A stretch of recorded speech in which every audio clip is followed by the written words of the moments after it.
In an era defined by social change and technological innovation, the new generation of royals stands at the intersection of tradition and modernity, poised to redefine what it means to wear the crown. This is the generation that will reshape the monarchy, not just as symbols of heritage, but as active agents of change in a global conversation.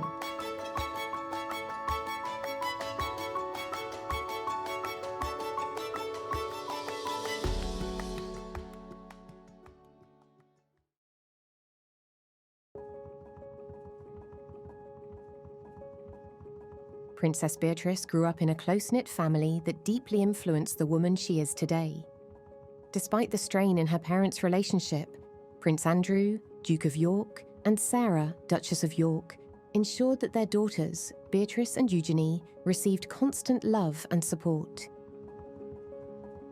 Beatrice was born on August 8, 1988, followed by her sister Eugenie on March 23, 1990. Both their names carry historical significance, honouring past members of the royal family. And it took a full 11 days before we found out what her name was.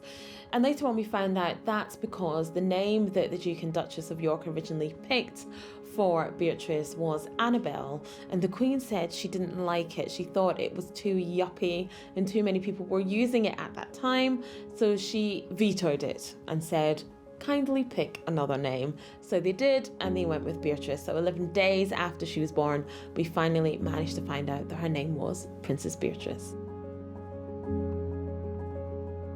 Beatrice comes from one of Victoria's children. Fergie has always had this very strong interest in Queen Victoria. In fact, has made several programs about her, was the producer of a film about her, in which Beatrice, I think, had a small part. I look at her with strength and courage, and I think that she was incredibly brave to take on what she took on at 18 years old. And I related to that because I would like sometimes now to go back to the bride I once was and do things differently, but I can't. Life was not always easy for Beatrice and Eugenie. Their father's demanding naval career meant he spent much time away, leading to tension between their parents. In 1992, Andrew and Sarah separated, with their divorce finalised in 1996 amid public scandals. Despite the upheaval, the sisters benefited from a joint custody arrangement, though the divorce left an indelible mark on their childhoods. Their mother Sarah became their anchor, forging a tight bond with her daughters, who affectionately refer to themselves as the tripod. Beatrice has said that despite the challenges, her relationship with both parents has only grown stronger. Sarah Ferguson's greatest achievement, she says, is as a mother, and she talks about the tripod. Basically, this is her and her two girls. And many times, she's not so much a mother, she's sort of best friend to the children. I would say she's probably the errant daughter, and the children have had to sort of keep her in hand. But it's a very, very close bond between them. I think that is the thing that she feels is, her, as I say, her greatest achievement, but also the thing that she has most focused on. And even when she was working in the States, her children were at school during the week, either at boarding school or at day school, being taken in and out by the bodyguard or by a member of staff. Fergie made a point of flying back from the States for the weekend to be with them and then flying back to the States, which is quite a big journey, quite a great commitment. So it says something about her maternal qualities, that she always put her children first.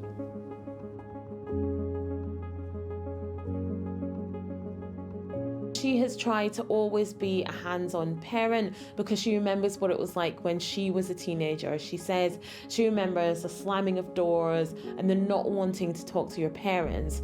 And so she's trying to be that person who's there for them as teenagers, there for them growing up, hoping that they can be close. And Beatrice has said that she hopes she has the same relationship with her daughter Sienna that she currently has with her mother as well.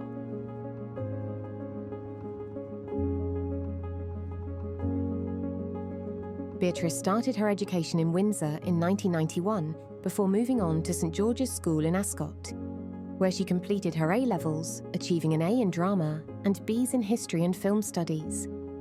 In her final year, she was elected head girl. She then attended Goldsmiths, University of London, graduating with a 2:1 degree in history. Following university, she gained experience at the Foreign Office and Sony Pictures Entertainment before joining the software company Affinity. In 2020, Princess Beatrice married Count Edoardo Mapelli Mozzi in an intimate ceremony during the coronavirus pandemic. In the face of public controversy surrounding her father, Beatrice chose to honour royal tradition with a modern twist. Wearing a gown previously worn by her late grandmother, Queen Elizabeth II, in 1962, and the Queen's wedding tiara, Beatrice's wedding symbolised her deep respect for heritage while adapting to the realities of the times. This understated yet meaningful celebration reflected her ability to bridge the gap between tradition and contemporary life, qualities that will serve her well as the monarchy evolves. It's very interesting to compare the two weddings of Beatrice and Eugenie. Eugenie, who in some ways is the quieter one, had this extravagant wedding at St George's, Windsor, huge security costs, a big procession through the streets. By the time that Beatrice wanted to get married, we were in COVID. I think there was a new attitude towards royal expenditure. We'd already had the very expensive weddings of Harry and Meghan and her sister. The reputation of her father was waning, and I think the last thing the royal family was to put Prince Andrew on display. And so she had a very discreet wedding with only a few guests that very few people knew about in the grounds of Windsor. And I think she earned a lot of respect for that. Again, this was part of a changing mood that the royal family needed to be less conspicuous in their consumption and to live rather more modestly. A sense that everything just needed, particularly with Charles now very much in the driving seat, the Queen, even before she died, taking very much a back seat, that things had to change, that there was going to be a cost of living crisis, that people were going to be much more critical of royal expenditure, and they needed to trim their cloth.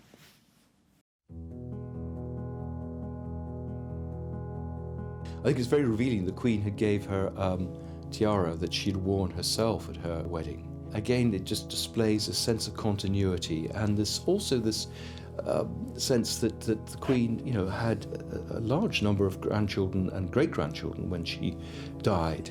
A bit like Victoria. I mean, I think the parallels are fascinating. Prince Philip, like Prince Albert, was the great innovator who came in from the outside. This long reign, this mother of the nation figure that Victoria became, the Queen became, and also Victoria, who was seen as a rather austere figure, we're now beginning to learn was actually a much more human figure, a much more sort of rich human being. And I think we're beginning to get that sense with the Queen too, a figure, who could be fun to be with, who was a great mimic, and who was devoted to her family.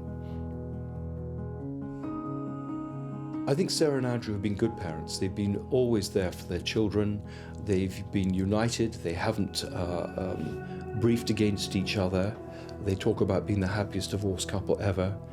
And the two children have gone on to have successful careers, to get married and have children. And apart from some moments early in their careers, they've kept out of the headlines. Unlike previous generations of royals, Beatrice and Eugenie have chosen not to be full-time working royals, opting instead to build careers outside the firm. Beatrice, currently Vice President of Partnerships and Strategy at the tech company Affinity, has worked in investment at Sandbridge Capital and previously held a role at Sony Pictures Entertainment. Her professional endeavours allow her to experience life beyond royal duties, bringing a sense of normalcy and relatability to her public image. This independence has also allowed the sisters to pursue charitable causes close to their hearts. Beatrice, who struggled with dyslexia growing up, is now a patron for several educational charities, including the Big Change Charitable Trust and the Berkshire Community Foundation. Eugenie focuses on organisations like Charity and the Coronet Theatre. Together with their mother, they also support the Teenage Cancer Trust.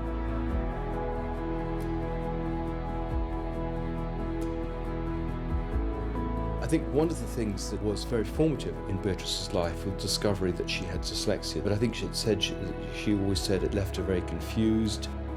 it clearly separated her from other children. Princess Beatrice has only quite recently opened up about her struggles with dyslexia. She talks about being in school and how kids were on higher colour reading books than she was, and she wondered why she was always stuck on this certain book. And she described it as, you know, being very difficult, feeling left out, wondering why she couldn't get ahead in the same way that her peers could. And I think at that stage, those moments of doubt just pop into your head. I'm not good enough, I'm not smart enough, I'm not, why am I not like the others? I think when you're in the classroom, those moments are very, they're very defining. I think if I would say to my younger self, do not be defined by those moments that happen to you in that exam or that classroom, because they are lifelong learnings, they are lessons that you'd carry with you, and they build you up to be who you are. And she's also talked about how her dyslexia lends itself very well to working in the tech environment that she does now. I think technology plays a really important role. Tech-enabled learning and what we can achieve with that, what we can do for multiple classrooms across the world, taking these centres of excellence and being able to connect people, being able to tell a very different story, delivering homework help and support and online tutoring. These are great assets and great tools for young people. And it was great for her to speak openly about it. She now works with charities that work with people with dyslexia. And I think it's really great that she's been shining a light on this. It's really great that she's shown that despite having dyslexia, you can still do whatever it is that you want to do. She's got this great job working at this tech company, and it's great that she's working with charities on that as well. Princess Beatrice is currently the only royal to ever run in a marathon. She did it dressed as a caterpillar. She was wearing a neon green skirt, and she was tethered to, I think, maybe 11 other people as well. And she did it for a children's charity to raise money for them. I'm really excited. I'm desperate to get to the start line. I'm desperate to get going. And she's done a number of these charitable stunts. So she climbed Mount Etna. She's very involved with charities that her mother's involved in, but also with others dealing with dyslexia, with injuries to children, the Teenage Cancer Trust. They've inherited, particularly from their mother, this strong sense of working for charities. I now am trying to find the way where my work life and my other life can sort of combine, and I can spend time talking about the great work that Forget Me Not Hospice can do wherever I am and wherever I am, whatever office block I'm sitting in. It's getting that balance right. We're working on it. Princess Beatrice stays in touch with what we're doing as a charity.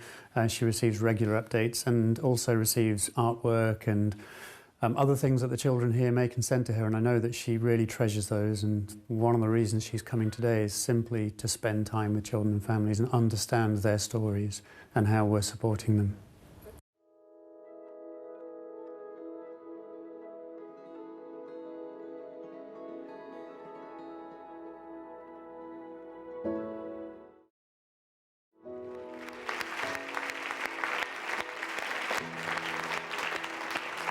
I think one of the things that the two girls inherited from their mother is a strong sense of trying to do good for others, to get involved with charities, that they can make a difference. And I think that's one of the really strong legacies from Sarah, who does have this very strong belief that she wants to make life better for other people. And so they've been very active in charities, and I think this has won them a lot of respect. There's no chance that you're going to get them to do anything they don't want to do. They're very opinionated and very strong. So they wanted to come with me, they wanted to learn. And I think Beatrice certainly has such a mission in her life to want to change the way that the children are treated in Romania. And I think she's very excited to get her teeth into this project.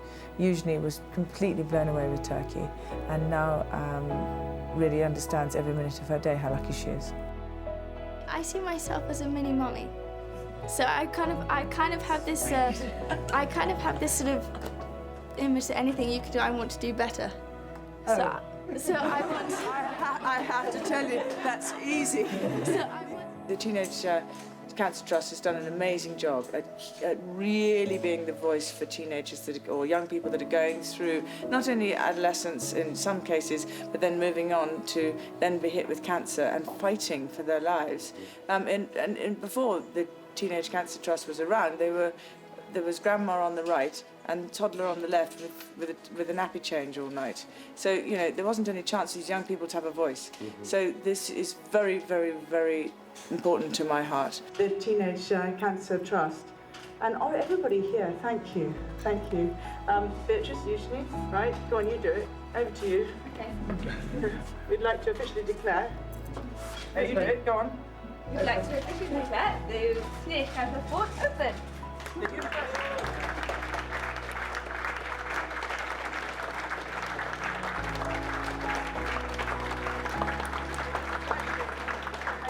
First time it's the Teenage Cancer Trust Hub. Yeah. That's cool. That's it. Oh, Simon, you're getting trendy. Yeah.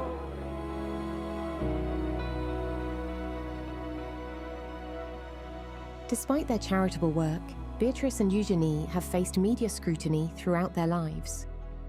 One infamous moment occurred in 2011 when Beatrice's hat at the wedding of Prince William and Catherine Middleton was ridiculed by the press. Undeterred by the criticism, Beatrice turned the negativity into an opportunity, auctioning the hat and raising £75,000 for charity. This resilience in the face of public judgment has endeared her to many, showcasing her ability to rise above negativity and use her platform for good. She laughed at herself, she put the pretzel hat up for sale and earned a lot of money for charity and earned a lot of respect for that.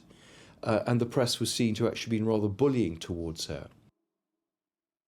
Princess Beatrice and Princess Eugenie actually have definitely got a lot of stick in the media, whether that's for their fashion choices, hats, dresses that they wear to wedding. Princess Beatrice has taken a lot of stick for her weight actually as well, for always being on holiday, but they've said that they try and turn the negatives into positives. They're very good at turning bad press round to good press. On October 1st, 2024, Princess Beatrice delighted royal fans by announcing her second pregnancy. She and her husband, Edoardo Mapelli-Mozzi, are expecting their new arrival early in the new year, giving their daughter Sienna a younger sibling. The close age gap between the sisters' children means the two mothers are going through similar experiences, something Eugenie feels fortunate to share with Beatrice. Their mother, Sarah Ferguson, is thrilled at the prospect of welcoming another grandchild. What the great thing this is for the royal family is it gives a sense of renewal, that the royal family will continue, that it's a young royal family. There was a worry that the people representing the royal family were geriatric. There were Prince Philip and the Queen in their 90s, even the new king in his 70s with the Queen also in her 70s. And there's a sense in which they very much push forward at the Jubilee that there is this continuity. I think it's very revealing that William and Kate's children were very much on display during that Jubilee weekend. Again, this sense that the line of succession was assured, that it was going to be young and dynamic, and that they were going to play a much more leading role. And we saw the role of William and Kate really ratchet up at the Jubilee, and that has, of course, continued after the death of the Queen. So that after Prince Charles and Queen Camilla, really the most important members are the Prince and Princess of Wales. And I think we'll see a growing role for them, supported by Princess Anne and her husband, Sophie Wessex and Edward, and then the next generation of royals, the Beatrice and Eugenie's, the Lady Louise, and possibly Viscount Severn.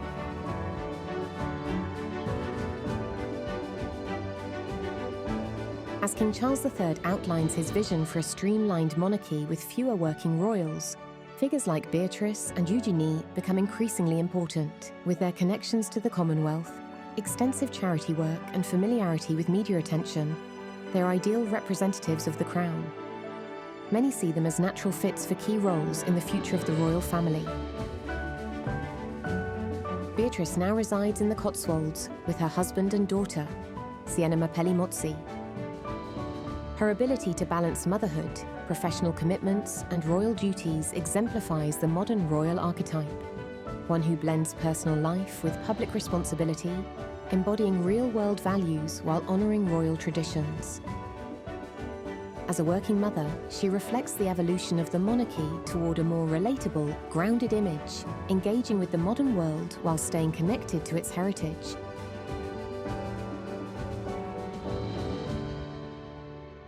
The children of Princess Beatrice and Princess Eugenie don't have royal titles. Now, when it comes to Princess Beatrice, this is because her husband descends from Italian aristocracy, so essentially she would be a countess and her kids would get those titles, so they thought it best just to leave them. Now, the only grandchildren that do have royal titles are the children of William and Kate, who are Prince and Princess, and of course the children of Prince Harry, who are Prince and Princess as well.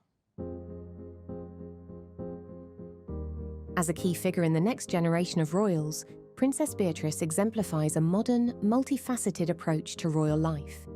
As the eldest daughter of Prince Andrew and Sarah Ferguson, she navigates a unique role that blends the best of tradition with a forward-thinking perspective. Unlike previous royals, who focused solely on ceremonial duties, Beatrice balances her royal status with a career in business, demonstrating how the monarchy can remain relevant in the modern workplace. In the future, perhaps Princess Eugenie and Princess Beatrice could take on the role of working royals, but that would mean them being paid from the sovereign grant, and people might have a problem with that because that's more spending for the royal family. If Charles is going for a slimmed down monarchy like he says, we probably won't see Beatrice and Eugenie as working royals. I think they've learnt in many ways from the mistakes of their parents the way to engage with the press. They're pretty astute at dealing with the press. And I think we've seen, the reputations of various members of the royal family rise and fall. And I think the reputation of Beatrice and Eugenie is on the rise. We've seen Beatrice being made a Councillor of State. She's actually quite a senior member of the royal family, and I think we're going to see them. Charles, I think, feels that they've earned their spurs, that they shouldn't be blamed for the problems of their father, and I think we're going to see a bigger role for them in the future. Her journey highlights how the royal family is adapting to contemporary challenges while preserving the values of their heritage. In doing so, she is helping shape a monarchy that is more integrated with everyday life, relatable and responsive to the world around it, setting the tone for the future of royalty. Princess Beatrice is very quickly emerging as an important figure within the next generation of royals, embodying a modern, multifaceted approach to royal duties. As the eldest daughter of their parents, she holds a place in the royal family that blends tradition with a fresh perspective. Unlike older generations of the royal family who focused solely on ceremonial roles, Beatrice balances her status with a career in business, showing how a royal can successfully engage with the modern workplace. As part of the next generation, she is showing how the royals can remain relevant by engaging with the issues and expectations of today's world, all while preserving the values of their heritage. Her journey reflects the monarchy's shift towards becoming more integrated with everyday life, relatable and responsive to contemporary challenges.